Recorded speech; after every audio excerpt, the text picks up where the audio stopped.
ملګرتیا مه کوه د 8 قسمه خلکو سره.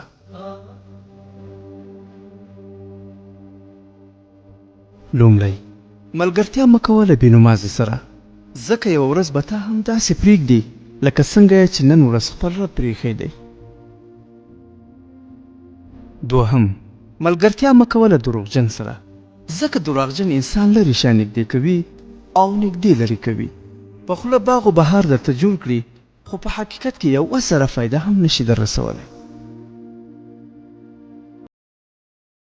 دریم، ملګرتیا مه کوه له احمق سره، ځکه احمق به د ګټې رسولو اراده لري مګر تاوان به در رسوي.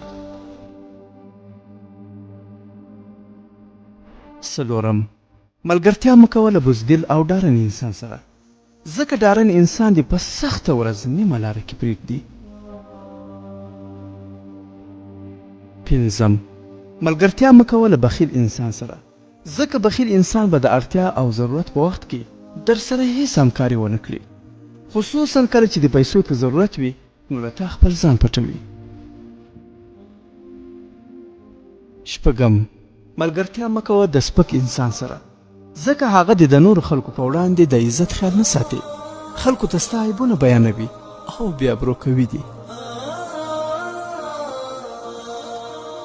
وهم، ملګرتیا مه کوه د مطلبي سړي سره، ځکه د مطلبي سړي ټول نظر ستا پر دولت وي، چې کله خپل مطلب در څخه حاصل کړي بیا دې د سر دښمن هم جوړیږي. اتم، ملګرتیا مه کوه د کچه سړي سره،